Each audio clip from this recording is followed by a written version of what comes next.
Hello guys, this is your friend and we're back with a new fanfic.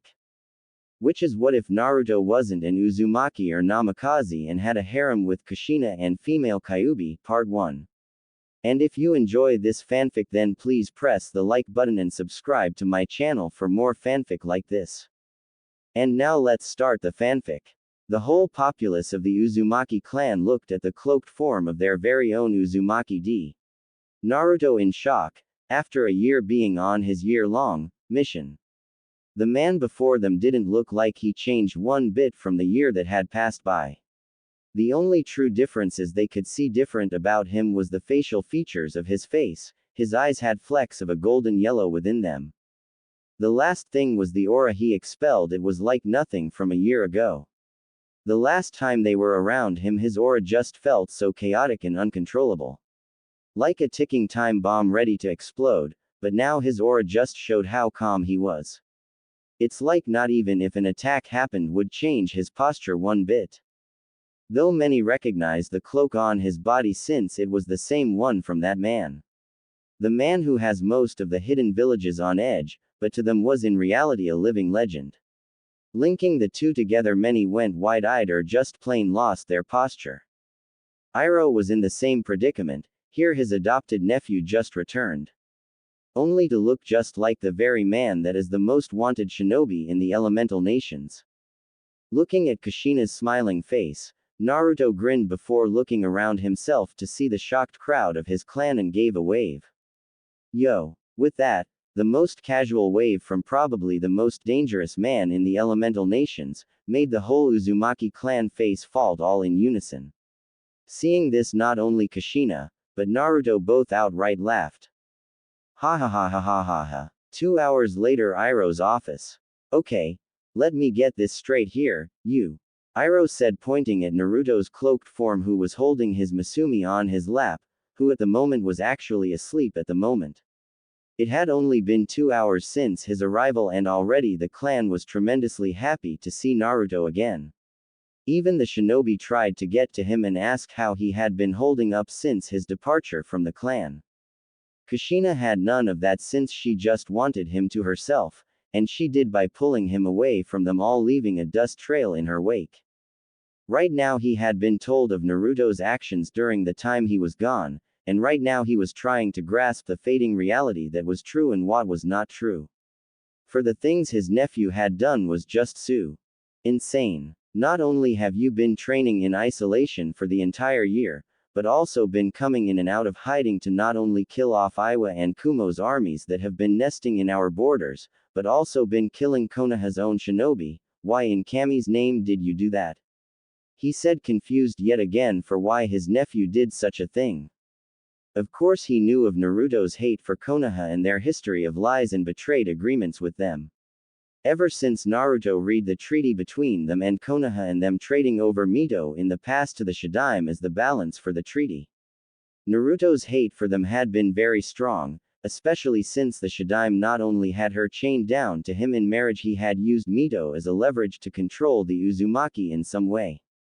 Hell he couldn't blame Naruto really since he too hated Konoha, but couldn't destroy the treaty since it was the only thing keeping them from total destruction. If it wasn't for that he would have destroyed that treaty long ago. Grinning Naruto spoke, you want the truth or just the lie that makes it more entertaining? Oh yes, there was also that. Naruto's attitude changed also, he was more of a joker now being as sarcastic as Kushina is sometimes. Sighing he waved his hand. The truth boy and don't leave anything out, which made Naruto's aloof posture quickly change to the same demeanor Iroh knew a year ago. There's the Naruto I remember. Well, it's because they've outright broke the treaty, they did it without the Uzumaki clan knowing, getting a shocked look from Iroh. How? What did they do? Worried yet bubbling anger started to build up within him. He too had an anger towards Konoha that was slowly growing each passing year. The reason? Trying to have him deliver his Masumi to them as a form of peaceful negotiations, but he knew the truth of what they would do. It would be the exact same thing the Shadaime did with Mito and he wouldn't let that shit happen again. Though when he looked at Naruto's face he saw him looking at Kushina, sleeping form with a solemn look. That's when the reason Naruto had been doing such things came crashing down on him. Don't tell me, they've actually been sending their armies here to threaten us to hand over Kushina, didn't they? He said, rubbing his temples in irritation. Naruto just nodded firmly with a hand running through Kushina's hair, making the girl sigh happily. Yes, that's right, plus given the fact they've been sending countless Anbu to try and track me down hasn't helped either. I don't know what they're planning, Iroh-sama, but it's gonna be big, he said with a serious look on his face. The man nodded before looking at Naruto with a calculative eye. Naruto, what do you think are our chances if indeed Konoha attacks? Which made Naruto close his eyes in thought. After a few minutes, he opened his eyes and spoke. Well, I'd say we could handle them, but it's the problem if they did attack Kumo and Iwa might take that chance to take us out. Let's not forget Suna's feelings toward us during the war, so they too might join the fight if it ever happens, which made Iroh frown. So many of their enemies would take the chance in helping against such an attack. Now if all these villages attack us all at once, we wouldn't survive such a force, getting a nod from Iroh. That is when the man gave a serious eye to Naruto, making the 10-year-old supernova eyes widen. Naruto, I want you to listen to me very carefully. If such a thing happens, I want you to get Kushina and flee from here. I won't risk having either one of you dying, with a look saying he wouldn't take a no for an answer. But I can still fight. If I were to use all my abilities to their fullest, then I could possibly pull out a win. Trying to change Iroh's decision. Only to his fear, Iroh shook his head with a small sad smile. No, you've done so much for this clan, Naruto, that I've come close to making you the heir of the clan. Getting shocked look from Naruto, but he continued. But you and Kushina's lives are not only important to me, but the whole Uzumaki clan itself, and I won't have you two dying so early in your life. That's when all the retort Naruto could say died in his throat and replaced by acceptance. If you're sure about this, but there's still the chance this might not happen. He said, only to get a look from Iroh saying. I'm not stupid, Naruto. Naruto, you as well as I know it's gonna happen or will in the future, but now I have no doubt in my mind they will come, and especially if they find out you've returned, only for Naruto to drop his head in defeat. Single quote. Fine, he said, raising his head up to look at Iroh. I'll honor your words and do it just in case this happens, which made Iroh smile. Thank you, Naruto, but now would you do me a favor and release that henge when you get the chance? I wanna see the true you. Making Naruto blink in surprise before chuckling. Seems I can't keep anything from you, can I? Well, I can't really. Making Iroh blink in surprise. What do you mean you can't? It's just a henge, right? Nothing to worry about, right? With a suspicious look on Naruto, who at the moment just chuckled. Well, let's just say I'm stuck like this. It was a mistake on my part, for when I tried to apply my gravity seals a few months ago, it did something. From what I theorized, it held back my physical structure of growing any more. Well, that is until a few days later they will break. He uttered lowly at the end, but Iroh caught it. Okay, and what will happen once they do break? Only to get a hesitant look from him. Well, let's just say when they do, the area around myself will turn into a giant crater. Let's just say that he, only for Iroh to look at him curiously. And what, pray tell, do you have those gravity seals on? Which made Naruto try while failing to look away from Iroh. Well, last I checked it was 100x, he said so low that a mouse wouldn't pick it up, but the Uzumaki clan had heard him. Loud and clear, might I add. 100xxxx. Iroh stuttered with his mouth open in shock while his eyes could possibly fall out at any moment. 100x was said to be impossible for any human, since it would break their bones and crush their organs to dust. Though right here, in front of him, Naruto, the first ever Z-ranked shinobi in the bingo book, had those kind of seals on him and still moving. Of course only Naruto would be able to do something like that. Shaking his head in exasperation, he asked one last question. Well, how about you tell me your training you went through over the last year? I'm curious, which was true. The things Naruto does to get stronger would put any shinobi, whether they be Kage or not, into deep exhaustion or downright a coma. Well, I've worked on my nature manipulation. Despite how good it was a year ago, I wanted it better, so I did a little experimenting and now gotten all three of my elements of Suiten, Raiden and Futon on levels I think is appropriate for now. My physical training has went great. From what you heard and seen in the bingo book, the ultimate test was with me fighting the Hachibi, he said, making Kyuubi within Kushina's seal perk up even more in attention as well as Iroh's. A test? The Hachibi was just a test to your physical strength, Iroh said with a disbelieving look on his face. Naruto just nodded. Yeah, that fight was pretty hard. Had to release all my seals to take the Biju down, but I won't say it wasn't fun.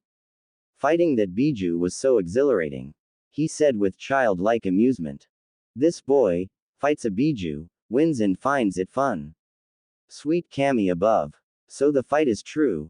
So Naruto-kun exceeded even my own expectations. I wonder how he would fare against me, he. Why are you looking at me like that? He said, which Iroh just shook his head in silent amusement. No matter how strong Naruto was, he just kept getting stronger and stronger, so he just finally gave up trying to figure out the puzzle that was Naruto. Nothing. What else did you train in? He said, curious about other parts of Naruto's training. I mean, the man in front of him swatted armies of shinobi like flies and brought down a Biju with pure physical strength, so he was a tad bit curious. Well, I also worked on my speed. Because of my tall stature, I would need the speed to counterbalance my strength, and I did. Right now I've got multiple seals on my body that have been acting as weight for both my speed and chakra. Right now, if I was to take those seals off, I honestly don't know how much chakra I'd have, since I've never taken them off before except with the fight against the Hachibi. Though at that time I was only concentrated of getting out of that Amari attack, he said at the end. I see, and what else? Iroh said, trying really hard not to faint right there. Kyuubi wasn't any better. The female Biju was having a hard time seeing Naruto as a strong mortal and not a Biju in disguise. Well, the last thing I worked on was my Kenjutsu and fine-tuning it to perfection, yet I have not found a suitable weapon ever since the last weapon snapped in half. But I did find one ability of mine I discovered a while ago. It was similar to what I did a year ago, against the Tsuchikage and Raikage, he said, getting a surprised look from both Iroh and Kyuubi, who still wondered how Naruto was able to pull off such a feat. How? Was the one word Iroh said, and Naruto just rose up his left hand before a blue sphere appeared around it. It had some kind of static running around it. Iroh looked at Naruto with a questioning look and got his answer. I don't know much of this ability, Iroh. It may have come from my birth parents or maybe a hidden bloodline, but all I know is that this right here is the key to figuring out the rest of what I did that day. With that, the sphere disappeared like it wasn't even there, making Iroh and Kyuubi both confused at such an energy. Well, what did that sphere do? Which made Naruto look away sheepishly. Narrowing his eyes, he spoke. Naruto, what does that sphere do? Making Naruto sigh, closing his eyes. Do you remember the incident about 6 months ago? When the mountains of Tsuchi no Kuni were devastated? Getting a firm nod from Iroh. Yes, it was reported 3 whole mountains that signified the land being called the Land of Earth were totally destroyed. They never found out what happened, though it was said a sound of something breaking before the mountains were destroyed. That's right, and that was me. I was testing out that sphere with my physical strength added, and that was the results of me punching the mountain, he said, making Iroh gape before finally losing it. The man just fainted while Kyuubi was repeating the words Naruto just said over and over again, before a giant grin came up on her face as she looked at Naruto's form with a strange look in her crimson-slitted eyes. Oh yes, if you did, I wonder how much stronger you'll get. It's already seen Kushina will be your mate, but I do wonder, will you be worthy enough for a Biju, I wonder? Aoi, Iroh. Wakey. Naruto said comically, slapping Iroh in face, trying to wake the man up, only to his failure he wasn't. Hanging his head low, Naruto looked at Kushina in his arms and smiled. Well, I can always talk to him later, Because I think you need your sleep, Kushina. He said before giving her a kiss on the cheek. He picked her up before shifting her form a bit till he had her in a bridal carry with her using his chest as pillow. With that he walked away to find her room and put her to bed. 1 week later with Naruto. It's been a week since Naruto's return to the Uzumaki clan and things have been normal and peaceful for the clan and Uzu no Kuni as a whole. The blonde had been spending his time mostly with Kushina since she had been very clingy to him. Though he didn't mind really since he had missed her greatly over the year he was gone. So yeah, he didn't really mind the fact they held hands walking side by side or the fact he held Kushina on his shoulders during the time he was back. Though he would hear rumors from his fellow clansmen of his relationship with Kushina, but he didn't deny them, neither did Kushina. They were too young for the more adult things, but that didn't mean they couldn't hug or hold each other. Though right now we could find Naruto at the moment cursing his luck, for now his peaceful return just got shot to hell. His return somehow was leaked from Uzu no Kuni by a spy from Kumo. The man was quickly killed by him, but the damage was done and all of the elemental nations knew he was back. And that meant chaos would follow. And it did. I can't believe this. Naruto shouted as the people around him were in a similar state, just not as vocal. Around him were the high officers of the Uzumaki army and their government. Many would think they would be snobbish, stuck up the assholes, but no. They were quite the opposite, and Naruto was friends with each one of them since he himself had taken the rank of his father Ryu as the first commander of the Uzumaki army.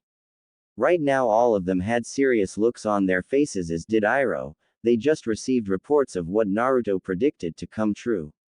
Iwa, Kumo and Suna joined forces and were heading their way to Uzu no Kuni so they could wipe them out for good.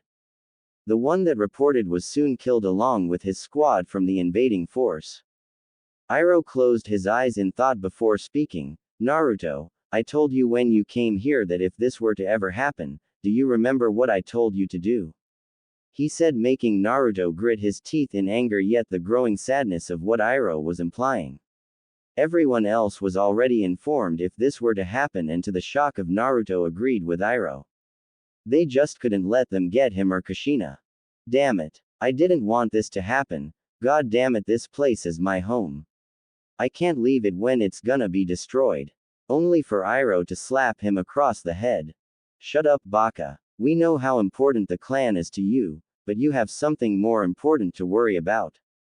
I've never told you, Naruto, but I will now. You and Kushina are what the Uzumaki clan symbolize. You both are what we will be leaving behind when we die, he said, making Naruto's eyes go wide before closing them to hide his emotion. You both will be our legacy to the world. I know how you feel about her as she feels about you. Even if you're not Uzumaki by blood, you're Uzumaki in everything else, Naruto, and I would be damn proud if you were the one Kushina lived with, since I know you would protect her with your life, he continued with a prideful smile on his face. The others just smiled as well. Naruto looked at them all before bowing his head in defeat. But, first Ryu, now the clan, he uttered, which they all heard and felt for him. The boy, their clan's pride was losing everything before him, first his adopted father and now soon his clan. Though they never did see the slight glimmer in Naruto's eyes, but they did hear his next few words. Very well, I'll be taking our leave right now, he said, but they felt the underlying message in his words and frowned. Naruto's gonna do something crazy again. Iroh looked at the back of his nephew with worry, but acceptance showing brightly in his eyes, knowing Naruto would do everything in his power to protect Kushina and give her the life she needs. Clan head compound -1 hour later. It had been an hour since Naruto left to prepare his and Kushina departure from Uzu no Kuni, but even now the burning anger for what was happening to his home burned within him. His hate and anger toward those that were invading grew even more. It was starting to make him tremble in anxiety to not just use everything in his power to wipe them all out. But then he would without a doubt destroy Uzu no Kuni as well. Having the storage scrolls sealed up with all of his belongings, Naruto walked into Kushina's room to see the little kunoichi in training studying her fuinjutsu. Looking up from the massive piles of scrolls, Kushina grinned. Oh hey Naruto-kun, I'm just reading up on some late-night fuinjutsu study before I got to bed. Promise not to tell Toussaint, okay? She said slowly at the end when she saw the serious look in Naruto's eyes. Kushina-chan, we have to leave. I'll explain later, but right now it's important if we left right now, and the reaction he predicted came. Kushina's eyes widened before crawling out of the piles of fuinjutsu scrolls and ran up to him with a curious look on her face. What are you talking about? What's wrong? She said, worried of what Naruto was talking about. Sighing, Naruto shook his head. I'm sorry, but I don't have time to explain, but all I can say is that by the order of Uzumaki Iroh, I am to escort you out of Uzu no Kuni and keep you safe from now on, as your eternal guardian, he said formally. Flashback 30 minutes earlier. Naruto, by my order, I ask you to take Kushina away from here and to protect her with your life, he said, standing in front of his nephew in front of the Uzumaki clan compound, as the shinobi and protectors of the clan all rushed pasted them to the gates to prepare for the battle. They both didn't Kushina to hear the sounds, so Naruto placed a silencing seal on the compound so she wouldn't hear the noises from the outside. Looking at his adopted uncle, Naruto sighed while looking at the massing forces of the Uzumaki clan. I don't have a choice. I accept, but is there anything you want me to give her, anything at all? He said, looking at the armored Iroh, who was now prepared for the battle that will undoubtedly end in his death. Closing his eyes, Iroh formed a small sad smile on his face. Reaching into his pocket, he pulled out a scroll with the Uzumaki insignia and a small locket. The second item caught Naruto's attention, and looking at Iroh confirmed his suspicion. You want me to give her this? I'm guessing you won't go see her again, will you? He asked, already knowing the answer. Iroh just chuckled sadly and shook his head. Nah, I can't. If I did, I'd probably have doubts about leaving her, but this is for the best, which made Naruto look away and close his eyes. Very well, it shall be done. I'll have her and leave in a few minutes. Single quote. Naruto, thank you. Flashback end. Shaking his head of the recent thoughts, he looked down to see Kushina's confused yet worried face. Why is Toussaint ordering me to leave? Did I do something wrong? She said, tears welling up in her eyes. Quickly he pulled her into a hug and spoke. No. You've done nothing wrong. If anything, it's my fault that this is happening, he said quietly, but the redhead heard what he said perfectly and frowned in thought. How is it Naruto-kun's fault? I have a theory that Naruto's return has been leaked to the other countries by someone, and now the Uzumaki clan's enemies have reared their attention back onto the clan itself. But if that's true, then what's this got to do with what Toussaint is doing? Well, Kushi-chan, I am only running on a theory here, but from what I can see that something big is happening, and Iroh wants you and Naruto out of Uzu no Kuni as fast as possible. But the question is, what's going on? Kushina. Hearing her name, she shook her head to see Naruto looking at her with a stern yet saddened gaze. I'm sorry, it's because of me that this is happening. No doubt Kyuubi-san has told you of what it thinks is going on, but right now we have to get moving. With that, he got a hesitant nod from her and started to seal all of her belongings. Her fuinjutsu scrolls, ninja tools, books and scrolls for Nin-ken-tai Genjutsu. After which he sealed up all of those scrolls into a secondary scroll and placed it into his vest pouch. Kushina watched all of this with her worry growing stronger with each passing second, since Naruto's face was showing signs of worry and anger. Something she rarely ever saw on his face before. Seeing everything safely sealed away, he turned to Kushina and crouched down with his back facing her. Okay, Kushina-chan, get onto my back and hold on tight, for we will be going very fast, he said, not seeing the look of extreme worry on the Harem of the Uzumaki clan's face. Feeling the oncoming disturbance to the compound, he yelled, "Hurry, Kushina!" She quickly jumped onto his back, wrapping her arms around his neck while he held her legs firmly, and then with a mighty jump, he leapt out of the compound just in time before the compound itself to quickly explode in a fiery blaze of shrapnel and burning wood. Kushina snapped open her eyes to see her once upon a time compound and home destroyed, burning in what seemed like an explosion. That's when the sounds of fighting and screams of battle reached her ears. So scanning the area, all she saw from what she could see was the shinobi of her clan fighting shinobi of either Kumo, Iwa and Suna. All around from what she saw was fire and destruction left in the wake of the massive battle that was in front of her. That's when she spoke. What's going on here? I was right. Damn. What's happening, Q-chan? It would seem that my theory was correct. And Iwa, Kumo and even Suna have come to attack and completely annihilate the clan forever, and try and kill Naruto-kun here. Realization came into her eyes and looked worryingly at Naruto. Is that why father ordered for them both out of Uzu no Kuni? To get away from the invading force? Is that why Naruto blames himself for what is happening to their home? The baka. Naruto scowled at seeing all the destruction in front of him. The sky itself was pitch black in color from all the smoke of the fires rising into the sky. The scent of blood filled his nose and the sense of death all around him. The pain-filled screams of his fellow clansmen filled his ears, as well as those explosions of his home getting destroyed. Naruto-kun, look out, she said, making him snap his eyes open only to curse loudly. Single quote, exclamation mark, single quote.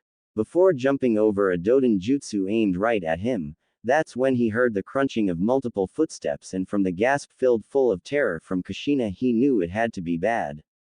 Well, looky here, it's him, a voice dripping with venom and arrogance. Naruto scowled at what was in front of him while Kushina on his back wrapped her arms even tighter at what she was seeing, while Kyuubi inside the seal growled in anger. For in front of the three was two brigades, one for Iwa and the other for Kumo, and at their respective leads was one masked man for both brigades with a kanji for Anbu commander in front of them. Naruto looked over the countless enemies upon countless enemies of both Iwa and Kumo and growled. I see now. Iwa and Kumo used Suna as bait to draw me out and have both Iwa and Kumo divert their whole attention on me, bastards, he uttered, which Kushina heard but was too terrified to speak. Ha ha ha. You're completely outnumbered this time, you monster. Even if you have the power to wipe out armies this time, you've got the whole forces of both Iwa and Kumo right in front of you, with both the Raikage and Tsuchikage not too far away. There's no hope for you this time, said the tiger-masked Anbu leading the Iwa brigade. Seeing the inevitable battle, Naruto looked over his shoulder at Kushina with a solemn look before the sounds of her sniffles and muffled crying reached his ears. With that, the dwindling flames blazed up once again while something around him just expelled, making the whole area somehow start to shake. Kushina-chan, whatever you do, don't let go of me, this will be one hell of a ride, which made her nod while wrapping her legs around his waist as tight as she could. With that, he looked up at the arrogant looks from all the enemy shinobi in front of him and spoke, now. I'll show you why I'm so feared. He yelled before raising his right hand, which was circled by a blue sphere of some sort. Then with a mighty swing he punched, the air itself making a slight tremor erupt and the sound of glass breaking echo around the area. A moment of silence followed. What was THAAAAAATTTT? He never got to finish before a massive shockwave erupted from where the punch came from. The shockwave crashed into the shinobi forces like a god smiting its prey with a swipe of his hand. Some of the shinobi had the luck of getting out of the way of the attack, but, to the horror of many and the silent look of awe from Kushina and Kyuubi, the once massive army of the two brigades of Iwa and Kumo's finest was left with nothing more than 2/3 of their forces, with them all left in disarray. A massive trench was in front of Naruto, with it going on for about 30 miles, with it being 10 miles in width, but the blast radius was much different. It was showing immeasurable size, with all that was in front of that one punch nothing but devastation in its path. Trees uprooted, the ground turned to dust, and half a mountain clearly destroyed. Among the trench was crushed or pulverized shinobi looking like nothing from what they used to be, but only that of a bloody sacks of flesh on death's door. Kushina and Kyuubi looked at the sight of power in total awe, or mostly to Kyuubi's shock. Breathing out, Naruto glared among the last of the forces that survived his attack. He couldn't do that again or risk him actually sinking the island itself. Hell, right now, he had a hard time keeping that attack under control. So when he gazed upon the last remnants of the 2 brigades, he counted the numbers to be past 500. Monster. He's a monster, murmured a terrified Iwa shinobi. He had just seen his allies all ready to take down Iwa and Kumo's most hated enemy and bring glory to their village. Only in that second the man let loose one punch and all of his allies, those thousands upon thousands of his allies, were all destroyed or blown away. In that one moment he looked at Naruto's body with eyes that were now filled with terror. Even their Anbu commander was completely decimated from the attack, and it was rumored they were as strong as their cages. What was to say this being before him didn't just have the power to swat cages like children? For after seeing this, reality was just shattered from him. He looked around to see a few of both forces survived and gathering up for an attack. Despite the overwhelming fear and his instincts yelling at him to run away, he gathered with them, thinking they just caught them off guard. Yet, even in the deepest reaches of his soul, he knew that they weren't gonna survive. Seeing them all gather up made Naruto scowl even more in irritation. Gripping his fist, he did a few hand seals before he heard the collective shouts from the shinobi before him. Doden. Doryuden. Earth Release. Earth Dragon Bullet, was the shout of 200 of Iwa shinobi. Raiden. Raryuden. Lightning Release. Lightning Dragon, was the shout of 250 Kumo shinobi. Kushina watched an incoming army of elemental dragons coming toward her with horror. She wasn't used to something like, and it was overwhelming her every second. Naruto somehow felt what she was feeling and spoke. Don't worry, Kushi-chan. I promised your father I would protect you, and I will with my dying breath, he said, not caring if the dragons were but 5 feet away from him. He looked over his shoulder and spoke with a small smile. Besides, I gotta protect my fiancé, shouldn't I? He said teasingly, and before she could even retort, Naruto swiftly brought his left hand up, and with but a swing, a blade of concentrated futon chakra came out, being the width of 50 feet. It clashed against the dragon, then a sudden explosion erupted, making the ground shake and smoke go into the air, making a small mushroom cloud hang over the small battlefield. That's when his senses kicked in. Surprising Kushina, Naruto spun around quickly, only to receive a slash across his chest from a katana-wielding Iwa nin. Letting out a small grunt, Naruto took a step back and looked down to see a gash from the katana, showing it was charged with futon chakra, making it hurt all the more. Ignoring the bleeding, Naruto focused his murderous gaze upon the smug-looking Iwa nin. Ha! I injured the so-called nightmare of Iwa. This guy is pathetic.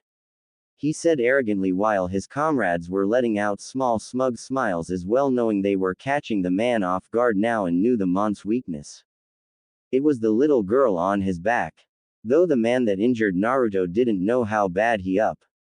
Kushina looked at Naruto's wound with horror-filled eyes. The wound showed the blood practically pouring out of him.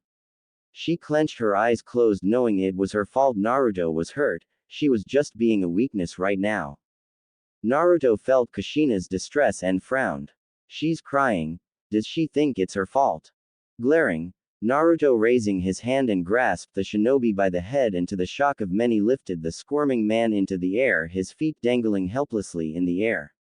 Kushina watched with terror-filled eyes as Naruto grit his teeth in anger, before clenching his fist tight, making the squirming shinobi scream loud. Ah! Let go of me! He yelled, feeling the unbearable pressure of his skull being physically caved in, squishing his brain and cracking his skull. Naruto ignored him and spoke, his voice echoing all across the battlefield. You bastards made the wrong move, in attacking my home just for the sake of finding me. You wanted a war, you'll get a war. He said, making many weak-willed suddenly pass out, scaring the shit out of few other shinobi. Especially the look in Naruto's eyes showed he wouldn't spare anyone.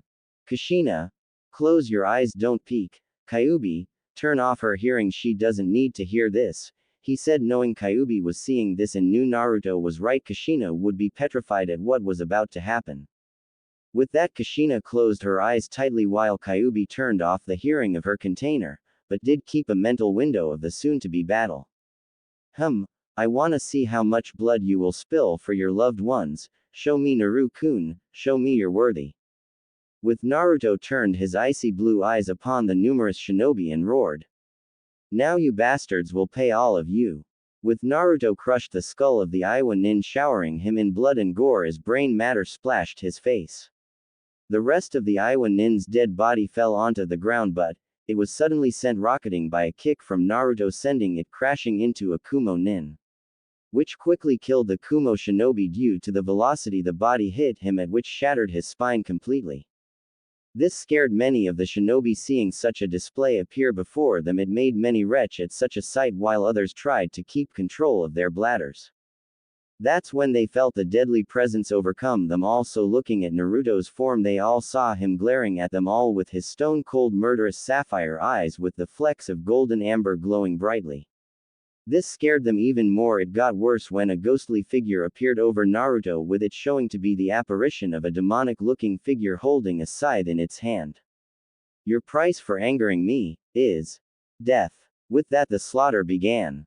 Watching this slaughter was none other than the Raikage and Tsuchikage. Both had witnessed the battle from start, and now they both were now standing shocked still as they saw all their shinobi practically ripped, torn, shredded and outright dismembered.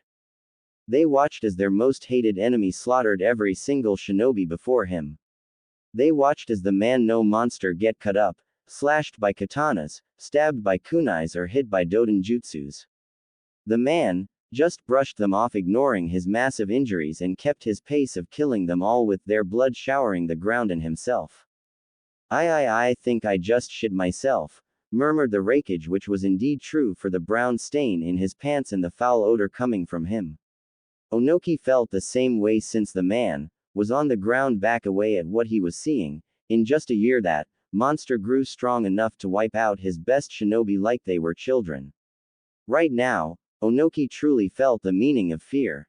I think it's best we retreat and head back to continue our attack upon Uzu no Kuni. We might not be able to kill him, but at least we can kill and destroy his clan, Onoki said, determined to at least wound his most hated enemy by destroying his home.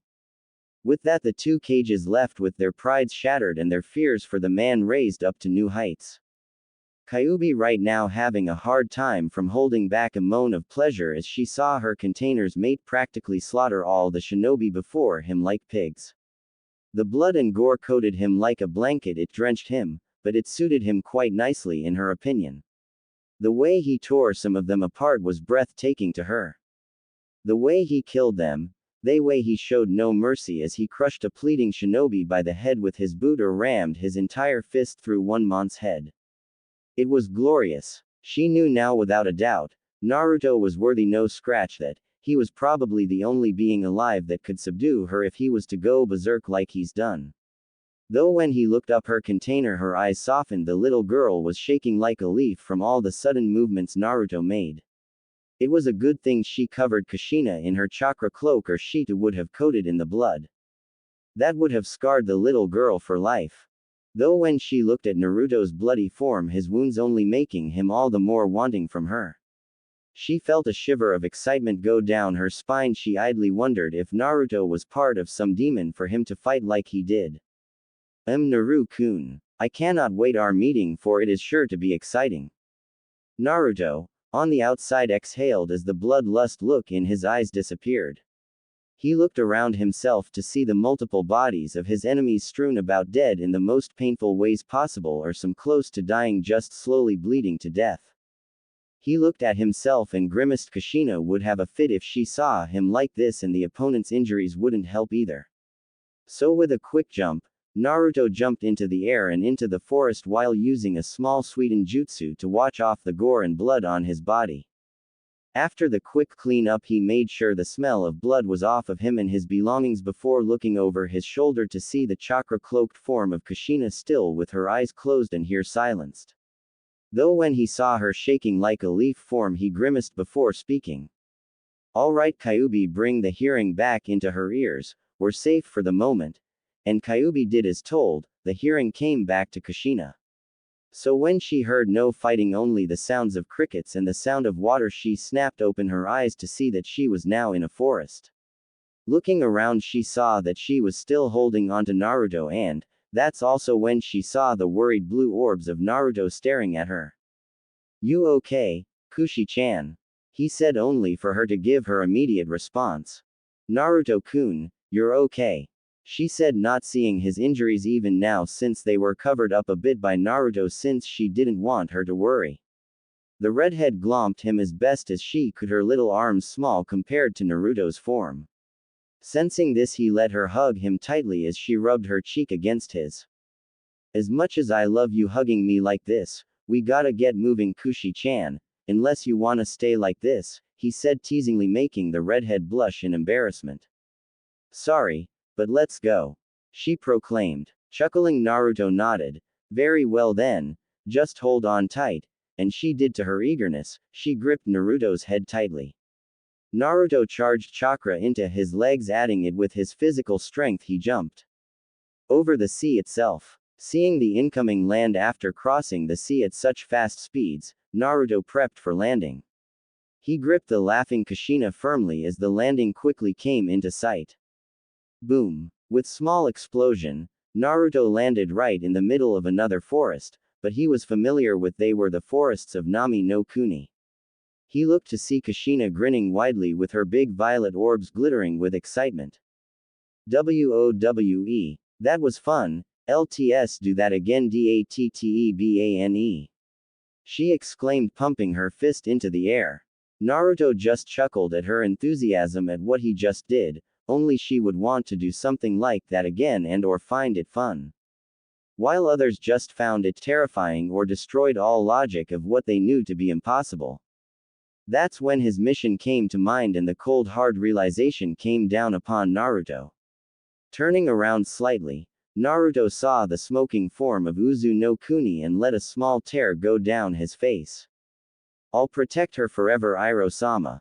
Not just by your order, but since Kushina is my most precious person.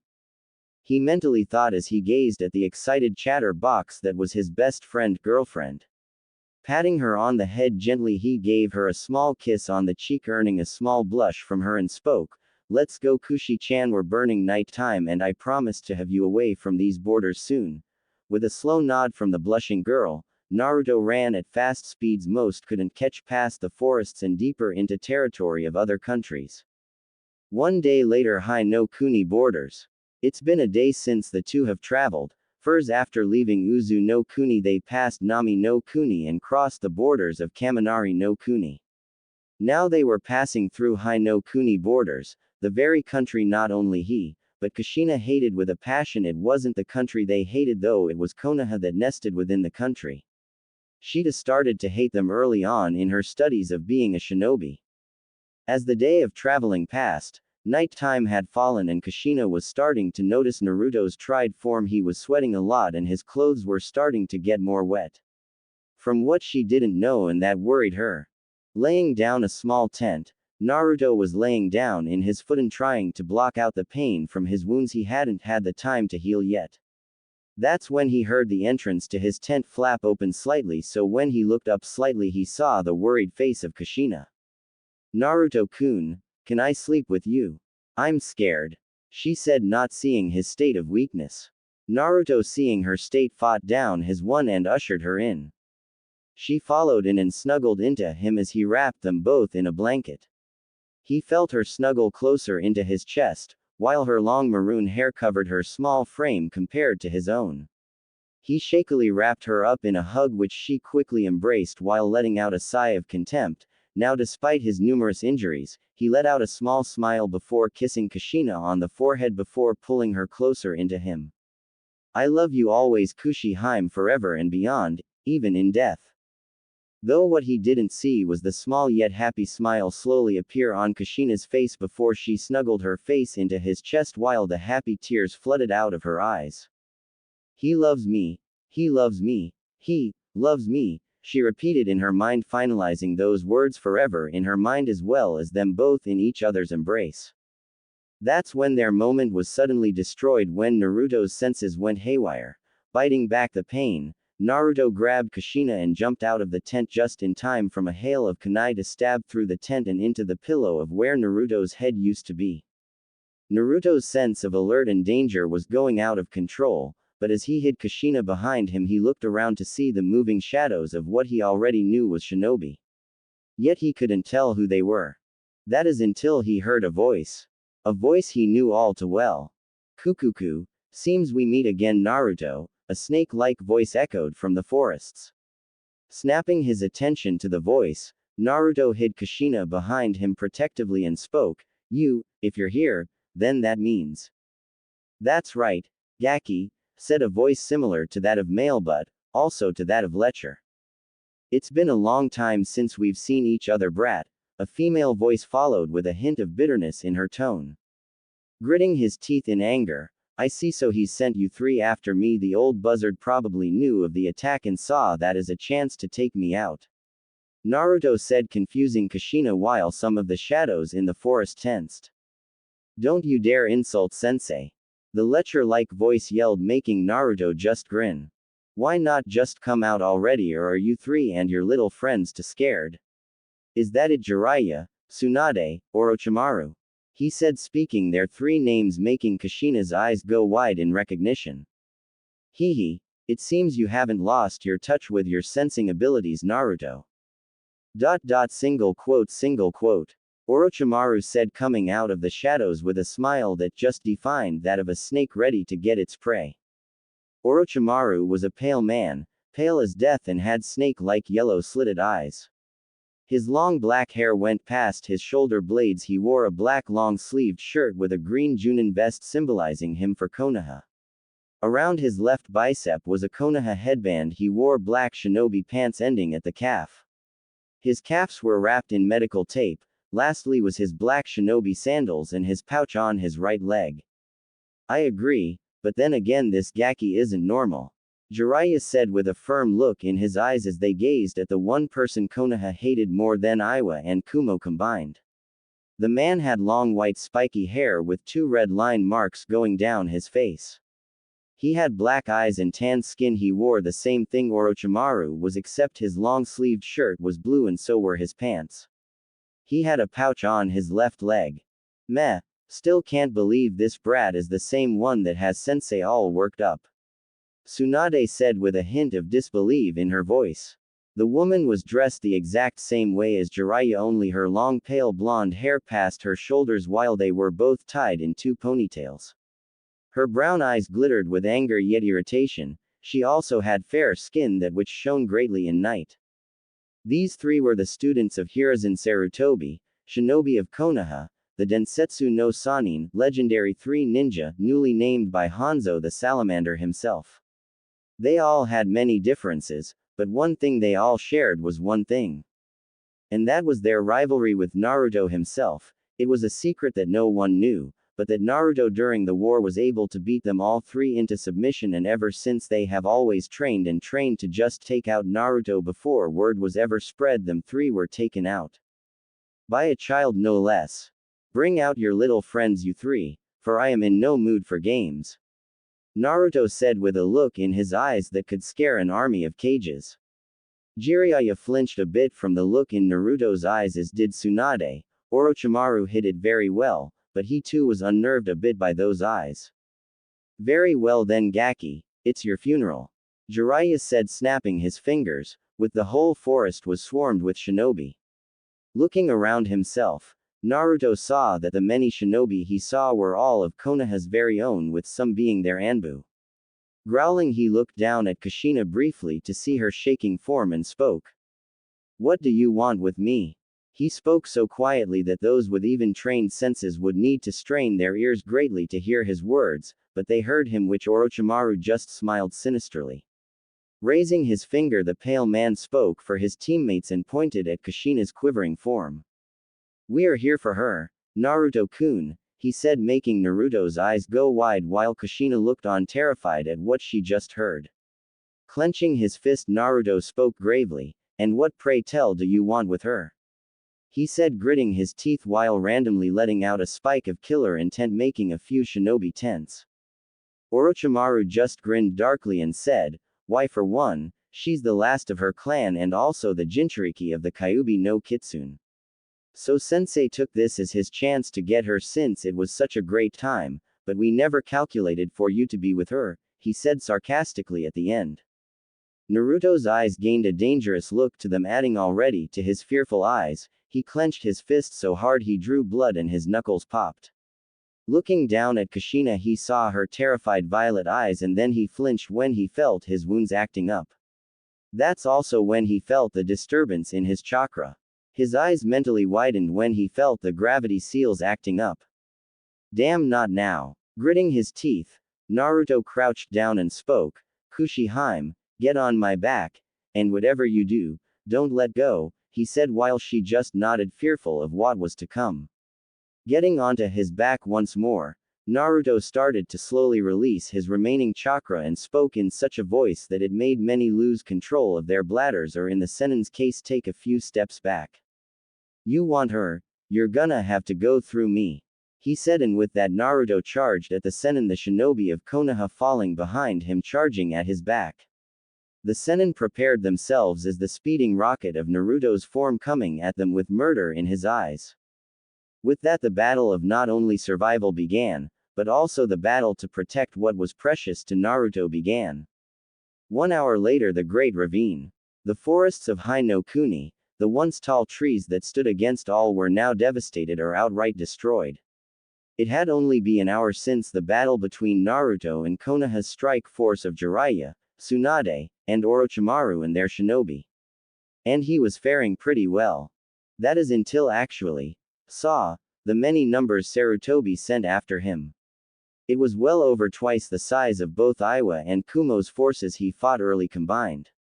It didn't help much that he was also fighting the Senin as well, and in his weakened state it only made it all the harder for him. At their Great Ravine, the historical land that was where the Shadaime faced off against one of the Biju in the early years, was the battered and bleeding forms of the 3 Senin. All 3 of them were greatly wounded from their battle with the wounded yet titanic Naruto. Their forces were, but destroyed or out of commission from Naruto's attacks. They only had a handful of shinobi left, and even then that was a small number compared to how many Naruto has killed. The Z-ranked shinobi himself wasn't looking good either. His wounds from fighting Iwa and Kumo were now fully opened back up, added with the freshly made wounds from his fight with Konoha's forces. His form had multiple burns, cuts, slashes and gashes of all kinds. His clothes were ruined by getting hit by dozens of Kaden jutsus. His back was riddled with Senbon, kunai and shuriken with the occasional katana or two. His face had blood going down over his eyes and blood coming out of his mouth, but his eyes were the most terrifying thing of all.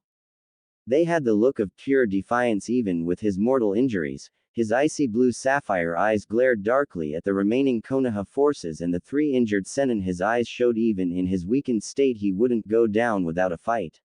Right now he was on the ground, knee first, with a worried to death Kushina crying seeing his bloody form. She climbed off only to see a Konoha nin take that as a chance to get her. Too bad for him that Naruto was still fighting, and with a quick turn, Naruto grabbed the shinobi by the neck and slammed him right into the ground, creating a small crater with the pulverized shinobi clearly dead. Kami, this kid is a monster, Jiraiya said, holding his bleeding chest in pain. He got a nod from both his teammates. Even with the kid weakened, he was still a god among fighting, and his will to not die was amazing to say the least. I agree, but even he is reaching his limit, Orochimaru stated with blood coming out of his mouth. Tsunade only nodded, too exhausted to speak and concentrating to heal the wounds she has and the low level of chakra she has right now. One more strike and take the little girl and push him off the cliff, that should finish this, Orochimaru said with his teammates agreeing fully. With Naruto we could find him at the edge of the ravine with Kushina in front of him trying to everything she could to heal him, only to fail with his bleeding blocking out her limited knowledge of healing. Tearing up, Kushina looked up to see the coughing up blood of her best friend, but right now he was just smiling warmly at her. Despite her failures of trying to heal him, he was grateful for her to try.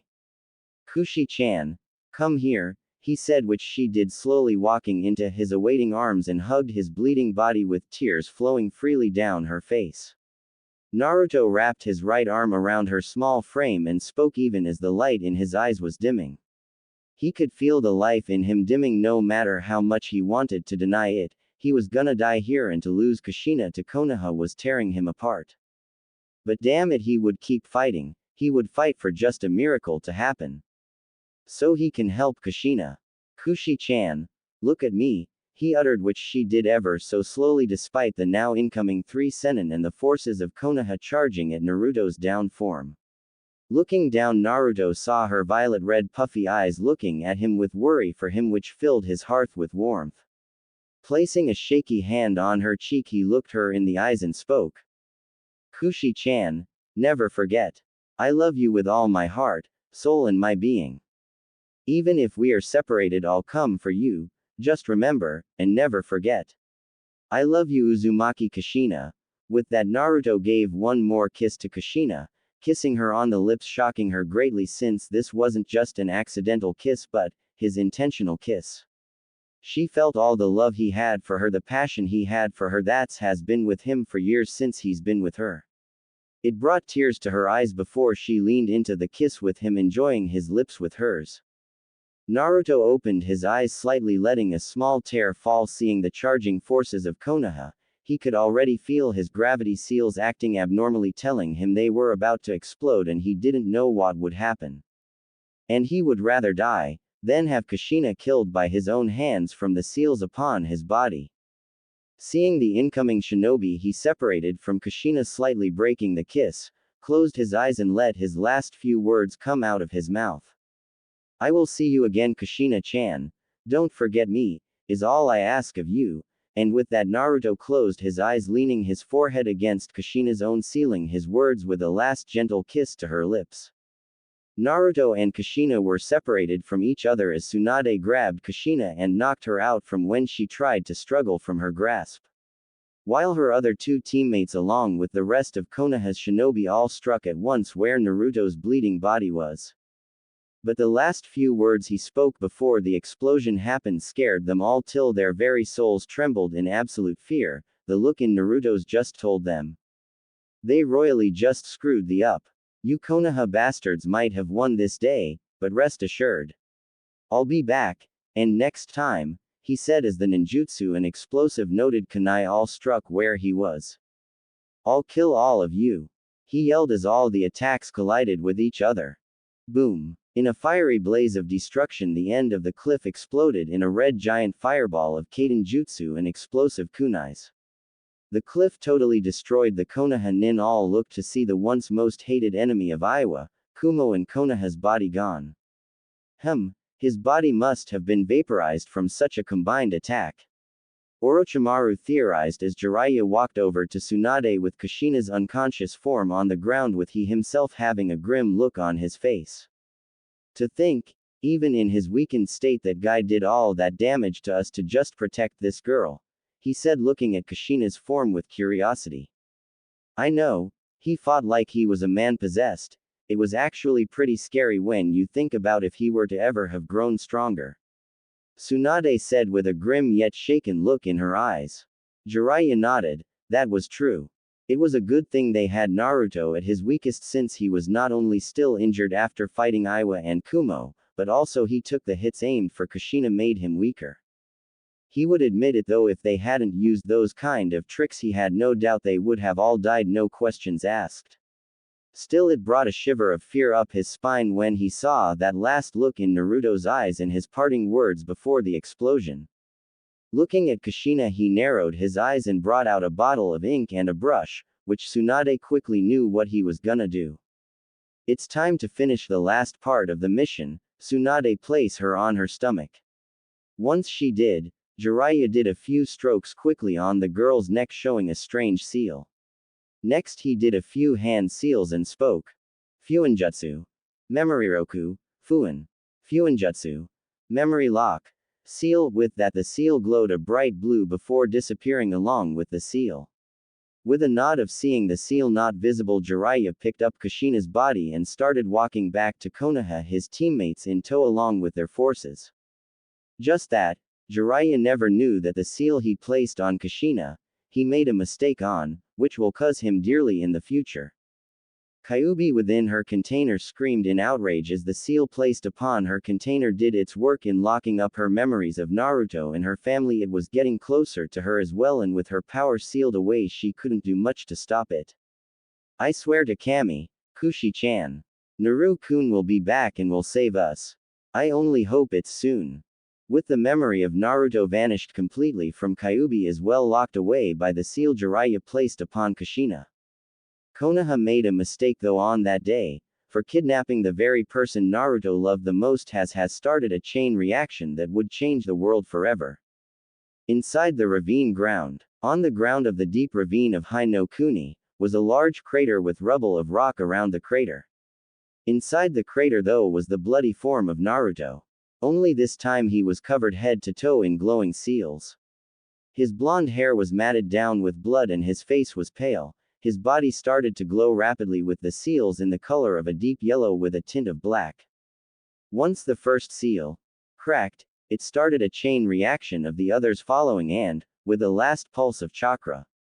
Boom! An explosion of chakra along with yellow-blackish energy erupted in the ravine as the energy of the release was about to reach past the ravine and alert many. It stopped suddenly and quickly followed right back, converging right into Naruto's yellow glowing body. His whole form was seeable, but his appearance was unseen by any. Though that quickly changed when the yellow energy gradually started to fuse into his body. As it did so, it revealed a different Naruto. The once tan skin he had was now a porcelain that glowed brightly in the dark ravine. His height from his original 5 feet 5 was not a whopping 6 feet 4. His whole body was twice the size it was before and his muscles were 3 times the size they were before. His face was now a lot more angular and masculine. Some would think this man was in his early 20s. His hair was still golden blonde with a few black highlights within, with his hair being longer than it was before and much more tamed, but spikes still jutted out. That's when the slight twitch of movement from his hand signified Naruto was alive. When his eyes opened up slightly, it showed the color of something that would strike fear into many. His eyes were the color of a golden amber with a much more gold tint to it, and his pupils having a slit pupils of a predator. Silently looking over his body, the now giant of a teen spoke. Now, this isn't what I expected, he said before balling up his fist and slamming it against the ravine wall. Surprisingly, a feel of some kind of energy flowed through his attack, made the wall fall completely apart. Thus, made the newly changed Naruto blink in surprise before a grin came upon his face. Don't worry, Kushi-chan, soon. I'll come back for you, and this time, we'll be together and nothing shall separate us again. He yelled as an unnatural wind blew out from him, pulverizing the spiked and jagged walls of the great ravine. The ground itself trembled beneath his feet while the animals of the forest near the ravine all ran fearfully from the terrifying power coming from the ravine. Be warned, Konoha, your time is coming, said a flaming Naruto as yellow-blackish flames flamed from him. Deep within the ravine, Naruto looked himself over and saw the tremendous changes that overgone his body. He flexed his arm outward and back. He looked to see his stature was now much bigger than it was before, taller than he expected to be. Looking at his hair, he saw the black highlights in them making him quirk an eyebrow, but he did feel the hair, it felt more like a lion's mane. That's when he felt the immense power flowing through and around him. It was like a maelstrom of power flowing in him, ready to burst out at any moment.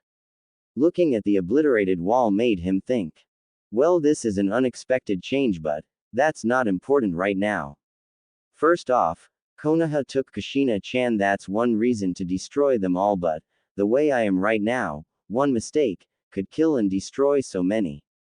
That's when he pulled out a locket Iroh gave him before he escaped with Kushina.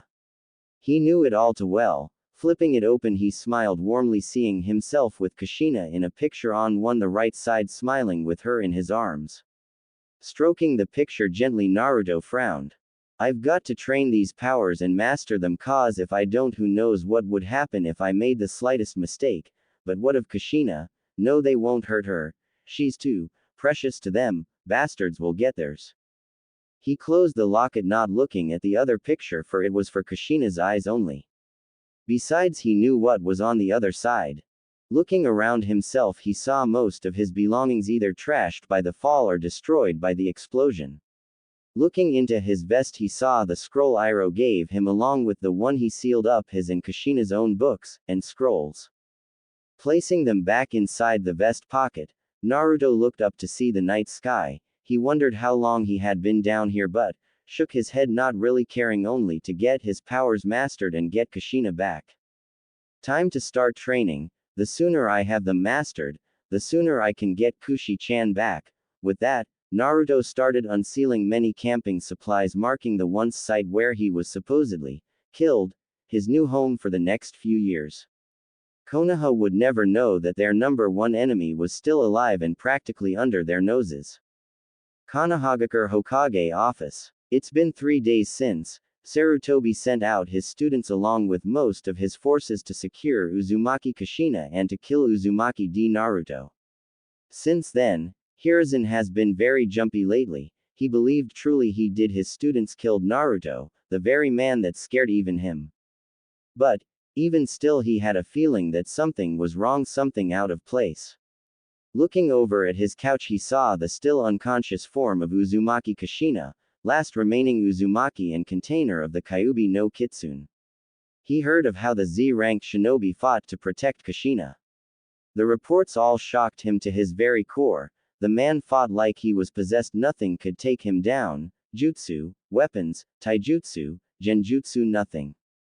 Even Jiraiya summoned thingamabob did nothing, if only angered Naruto further. He was speechless when Jiraiya told him of how he practically manhandled Gamabunta. He heard of how he took Gamabunta's own weapon and swung it back, making a scar over the giant toad's left eye. He looked over at Kushina and spoke so quietly, "Why would that man fight so hard to protect you? I wonder, was it something concerning you, or was it out of his own personal feelings?" He mused outwardly, needing to know why a man of such power and fame would protect someone like her. Was it that he was an Uzumaki as well? Was that he was sent to protect her? It frustrated him greatly of why the man fought to protect her so greatly. Shaking his head, he looked back to his desk to read the reports from his spies all across the elemental nations. It was all reported that Konoha was the one to finally kill the legendary man himself. They had sent out a force bigger and stronger than both Iwa and Kumo's combined to kill the man. Well, that was what they told the public, but in reality it was a mission to capture Kushina. True, Konoha suddenly got many enemies from the countries that saw the man as a hero but weren't brave enough to start a fight with them. But they did receive the title, strongest shinobi village in the whole elemental nations, since they were the ones to kill a man capable of beating a Biju. Yes, they used underhanded tactics, but he's dead and gone, never to bother them and scare him again. Right. As Hiruzen was looking at the reports in thought, he never saw the glowing of Jiraiya's seal upon Kushina's neck crack halfway through before disappearing once more. 10 years later. It has been 10 years since the death of Uzumaki D. Naruto, number one most hated shinobi of Iowa, Kumo and Konoha. Ever since then, Konoha took pride in its title of being the strongest and proved it time and time again in the war. Ever since Naruto's death, it put quite a halt on the war all around, since it was such shock to many. Though over the years Konoha has let their fame go to their heads and made many arrogant, thinking they were invincible after killing a god-like being those years ago.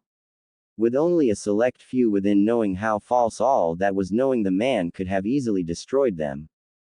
But a few things has happened after all these years. Strange events have been popping up with a few countries, including AIM and Kiri. The rumored complete and utter defeat of Hanzo the Salamander, and the civil war starting all over again, this time with a new Kage following in the few steps of his predecessor. Strangely enough though, Kumo's hatred over Naruto began to dwindle over time since his death. It would seem Naruto finally gained a very high respect of the Raikage after his accomplishments against Konoha. Despite being mortal enemies, the Raikage held a great respect for the man for the things he done against Konoha. The ravine itself, the place where Naruto was killed, was soon upon by many votes by many countries and feudal lords that were great friends to Naruto, marked it as his tombstone, for being the only true place a being like Naruto should be buried.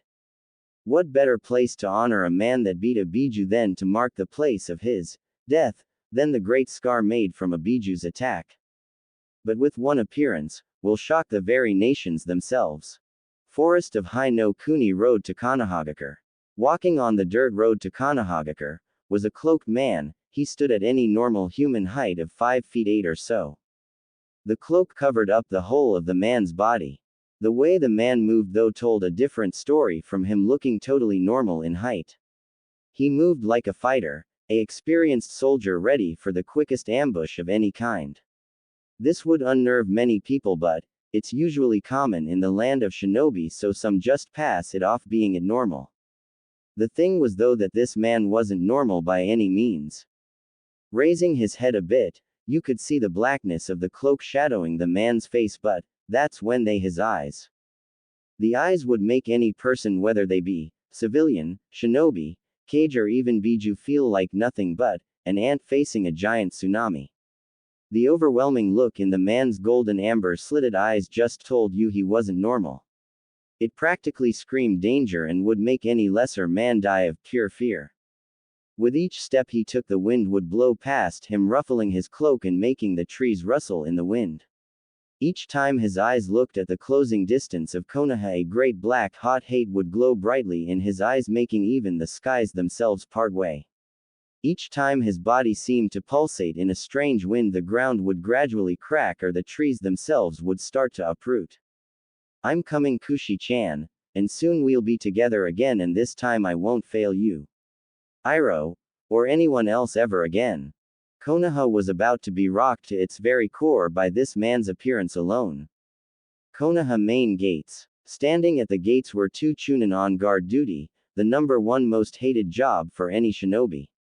It was the most boring thing any shinobi had to do. These 2 chunin were no exception, except for the fact this time their guard duty was about to get interesting. The wind suddenly blew past them as they saw a black cloaked figure coming in sight of them. They both felt a little tense seeing the strange cloaked figure. After all, a war was going on, so they were suspicious of what was around them. When the cloaked man was right in front of them though, they felt relieved to see it looked to be a normal person. That cost them greatly, since you don't judge a book by its cover.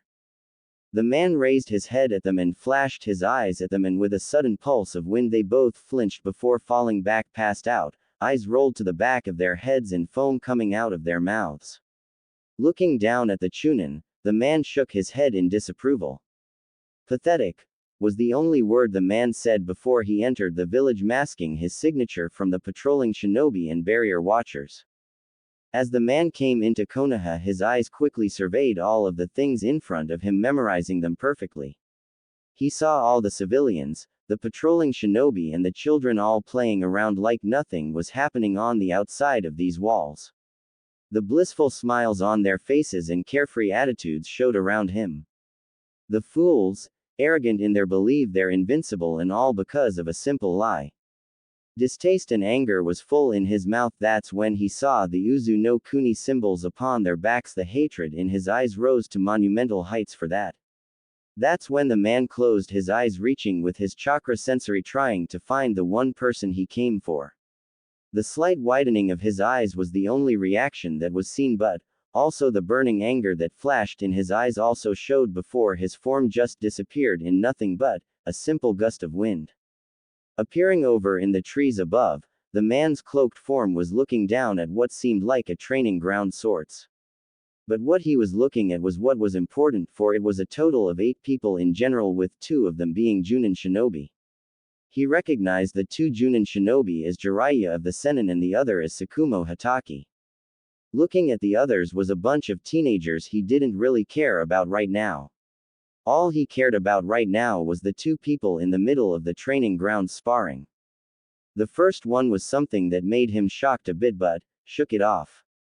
It was a teenager that had golden spiky hair with 2 large bangs coming down the sides of his face, and his eyes were that of azure blue. He had a chunin vest on and blue shinobi pants and a blue long-sleeved shinobi shirt with the vest over it. He finished of the look with blue shinobi sandals and a kunai pouch on his left thigh. The other person though was his greatest concern, for who he was looking at was losing pretty badly in the spar. It was a woman that by all means defined perfection. She had the height of 5 feet 8 with long silky maroon hair. Her face was perfectly heart-shaped with the greatest shade of violet anyone would ever see in her eyes. She had a perfect slender petite body with a bust showing at least small D cup. She was wearing the normal Konoha attire. As he watched her, he saw the dark marking upon the back of her neck which was invisible to many but, to him it was as clear as day. Thus it made him grit his teeth in anger knowing what that kind of seal was but, he did see the damage as was in it was halfway through breaking already. This made him smile since he knew that the only person to have put that seal on the woman was none other than Jiraiya and what a lousy job he did. You've grown so beautiful Kushina, and strong too, but that seal hinders all the power you had back then, and knowledge and memories of me as well. A female shout interrupted his musings. Looking down his eyes flashed brightly when he saw the blonde man-teen doing hand seals toward a downed and exhausted form of Kushina. Recognizing the hand seals and looking to see Jiraiya letting it happen made him step into action. I don't want to do this but, on sensei's orders she must be held down and by pain if necessary. Jiraiya though watching what his student was about to do. He saw Sakumo about to jump in only to give him a glare saying, no. That's when he saw the speed black blur pop out of the forest right when Minato shouted out his jutsu. Raiden. Toru no Hanma. Lightning release. Thor's hammer, he said before a massive lightning-shaped hammer shot out of the sky and directly as Kushina. It wasn't lethal but, it would assuredly would injure her greatly. Too bad since the black blur Jiraiya suddenly appeared in front of Kushina terrified form with his back facing her. When they all saw this they tried to stop the oncoming jutsu but, it would seem Minato put a tad too much chakra in that attack. Kushina herself watched this cloaked man appear in front of her about to take the hit that was meant for her. That was until she heard the man's voice. Don't worry Kushina-chan, I won't let you get hurt anymore, was the words she heard him speak. It confused her but. That's when she felt she knew this voice before, as the lighting hammer came at them she held her head in pain. Flashback. Come on Kushina-chan, you're stronger than this I know it. You can do it Kushina-chan, you're strong I believe in you. You've gotten stronger Kushi-chan, soon you'll catch up to me. I love you. Kushi-chan. Never forget. I'll always love you. Kushi-hime. Never forget me. The same voice resounded this time showing just who this person was. It was a male that looked almost exactly like Minato only this person looked much more friendly than that Hokage-crazed Namikaze. His blue-flecked golden slit eyes stared upon her with love something she hasn't felt before. That is until he spoke once more. Kushi-hime, do you remember the promise we made to each other when we were just kids? That's when she saw to her shock she saw her younger 8-year-old self appear in front of her. She saw her grin widely before speaking. Of course I do. We promised we would get married when we were older and I always keep my promises Databane. Her younger self shouted before seeing the man himself smile and opened up his arms confused at the action she watched surprised when her younger self ran and jumped into his arms kissing his cheek. She for some reason felt a blush come upon her face. When she took in the whole man's body he looked so handsome, she could see his body was restrained by the clothing he wore and, his muscled and chiseled body was stretching the fabric of his clothing. That's when she felt someone looking at her so looking up she to her shock saw her younger self and the blonde Adonis looking at her with amused eyes. It's time you awoke Kushina, please awaken and remember, the blonde man started with her younger self taking over. Who you truly are and, remember the person we both loved all those years ago is by your side now. And with a final look from the two they both spoke in unison. Awaken Kushina. Flashback end. The seal on the back of Kushina's neck glowed rapidly while cracking even more before it shattered. Kushina suddenly saw so many things, remembered the places she's been, who she truly was, who her father was, everything. The final memory was of her and Naruto kissing before she was separated from him by Tsunade. Within her mindscape when the seal shattered, the once bloodlust Biju Kyuubi was now blinking in confusion at the sudden rush of memories as well. When they finally passed, its giant red-crimson eyes widened with realization. Then its giant nine-tailed form glowed brightly before shrinking down to a more humanoid figure. When the glow dimmed, it showed a beautiful woman that tied with Kushina herself. She had the body of a goddess. Her perfect hourglass figure would make any straight man or gay die of a nosebleed. Her D-cup busy was out in full view, barely with much hidden by her royal blood-red kimono, though it showed much of her cleavage. She had long silky smooth red hair, it being a bit more lighter than Kushina's. Her face was carved from perfection and her eyes were that of a crimson red with a fox slit within. Smirking, showing her abnormally large fangs, the goddess-like woman spoke. I knew Naruto-kun would come back, and from what I'm sensing from him, he's gotten a lot more powerful than he was 10 years ago. On the outside world, Kushina rapidly blinked her eyes, adjusting her head with the now revealed memories until she remembered the situation she was in. Looking up, her eyes widened at seeing the Raiden Jutsu just a foot away from the cloaked man who she knew was Naruto. GGGE, only to be cut off when the man spoke again. Don't worry. You might need to remember a bit more, but something as trivial as this can't even scratch me, he said, already knowing the seal on her neck was gone. She was silent as he raised his right hand palm outwards. Something weak would only give me a slight tingle. With that, to her shock and Kyuubi's surprise, he swung his hand. On the opposite side of the giant jutsu, Minato, Jiraiya, Tsukumo and the others watched horrified at what was about to happen. That guy needs to get out of there. Minato exclaimed, not wanting to have a civilian's death on his hands due to an accident. I agree, especially with a jutsu like that, it could kill not only him but Kushina as well. Tsukumo said. Wait. Something's not right. Jiraiya exclaimed with a narrowed-eyed look in his eyes. This god looks from them all. The teen with long dark raven hair and coal-black eyes wearing the same thing as Kushina, Uchiha Makoto and Kushina's best friend, stated. What do you mean? She said, only for a sound for Jiraiya's eyes to go wide greatly. She along with the others followed his gaze and saw what he was seeing. The giant lightning-shaped hammer were slowly sliced in half by the hand of the cloaked stranger. They watched as the man just literally swatted one of the most deadly Raiden jutsu known to all away like it was nothing. Many gawked at what they just seen, but the sudden explosion from the destroyed jutsu blew up, making smoke blow up around the cloaked stranger and Kushina. As the smoke cleared up, it showed the cloaked man standing exactly where he was, with Kushina looking at his form with so many emotions as was impossible to identify even one of them. Tears did swell up in her eyes for some reason, to the confusion of the Konoha nin. In Naruto-kun, she spoke hesitantly, wanting to know if the cloaked person before her was the same person she remembers from the sudden rush of memories that she made that promise to, the one she was in love with all those years ago.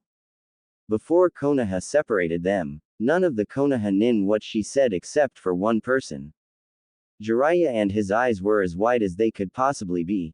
The small flicker of fear was appearing in his eyes when he heard that man's name. All records and bingo books were destroyed with that man's name, so the next generation would never know of the one that scared the great Konohagakure so much.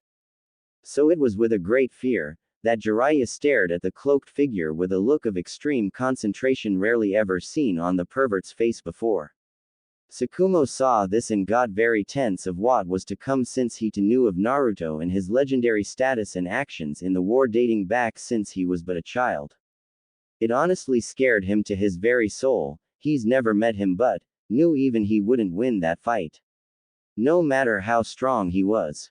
You just can't beat someone that has beaten a Biju single-handedly. Naruto heard Kushina and a feeling of warmth filled his once cold emotionless body. Over the last 10 years he has forever closed up his heart and bent toward getting stronger, always training and never stopping. To getting stronger and gain the one he loved the most back, even if he reclaimed his title as the most feared being in all of the shinobi nations. So it was a quick surprise when Naruto's cloaked form turned to Kushina and kneeled before her. I told you I'd come back for you, Kushi-hime. It just took me a bit longer than I thought it would, he said, but she didn't care. She just smiled happily as tears went down her face. She didn't care how long it took Naruto to come back for her.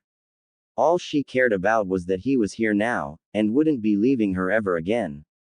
Though she did wonder what changes he's gone through over the last 10 years. No matter how much he changed, she knew it was Naruto. From the same familiarity and power she knew when she was a child from back then was the same even now, if only much stronger and perfectly controlled than before. Though when she looked at his shadowed face she saw his eyes, they honestly sent a shiver down her spine. Seeing such eyes, she wasn't scared of them. If anything, she thought they made the mental image she had of him from before 10 years ago all the more handsome. Naruto-kun, can I see your face? It's been so long since I've seen you. I want to see your face again, the face of the same man I fell in love with all those years ago, she said with Naruto gently taking her hand, rubbing circles with thumb gently. My appearance, you wish to see it? He got a nod from her, and with a simple flick of his hood, it fell completely off, showing the face of Uzumaki d. Naruto, aka the Kami no Saigai to Senso, god of disaster and war, and first ever Z-ranked shinobi in history. Jiraiya's face morphed into complete horror while his face quickly paled. It was like he was seeing a ghost from the past. The kid hadn't changed a single bit from 10 years ago. Indeed, Naruto's face was the exact same way as 10 years ago, along with everything else. Kushina, though, could see the disguise on him and frowned. Having her memories come back made her old fiery personality from back then flare up, making her usual one Konoha nose pale in comparison. When she was about to speak, Naruto stopped her by holding his hand to her mouth. Wait, Kushi-chan, first we need to deal with these bastards. Konoha deserves to pay for taking you away from me, and they shall pay, he said, his eyes shadowed by his hair. Kushina's violet eyes softened before flickering her eyes over her team, and frowned. She always wondered why most of them had that look in their eyes when they talked or when they first met in the academy, but she had no doubt they were put up to become friends with her so she would feel welcomed into the village.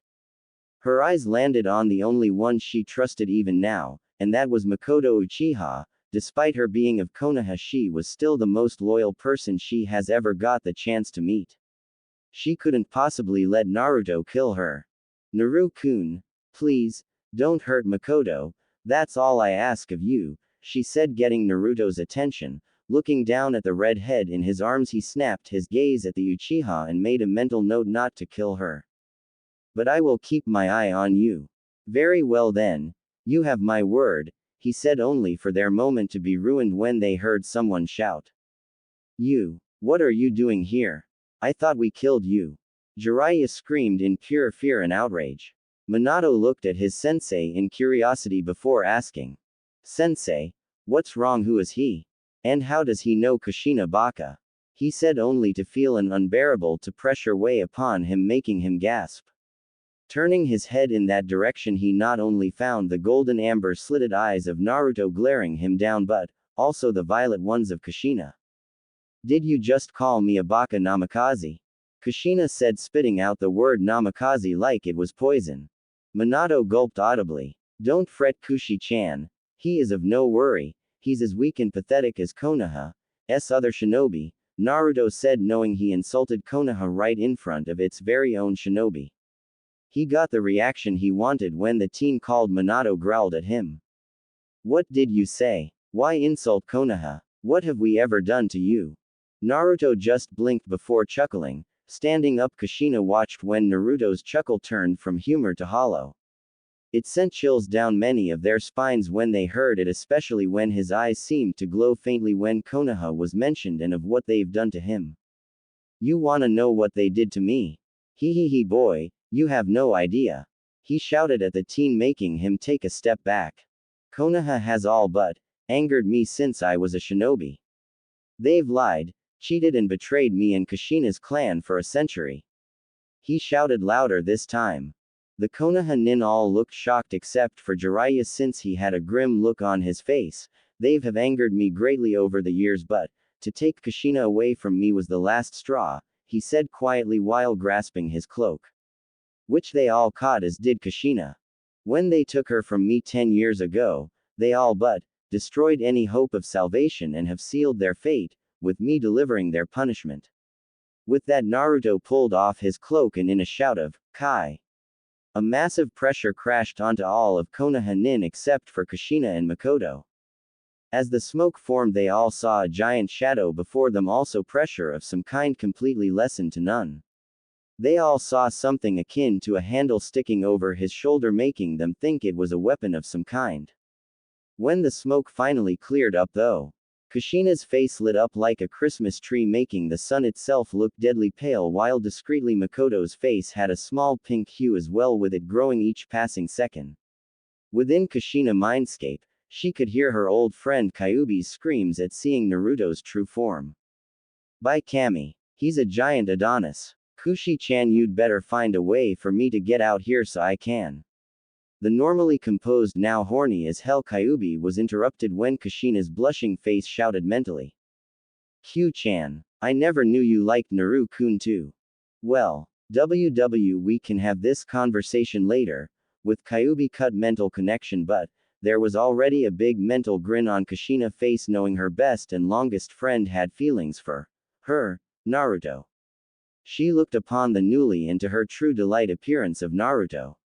She knew he had been hiding his true appearance, but she never knew he was hiding this. For in front of her and all of them was a man that by all standards was a giant, for he stood, at least from what they could tell, was 25 feet tall and muscular.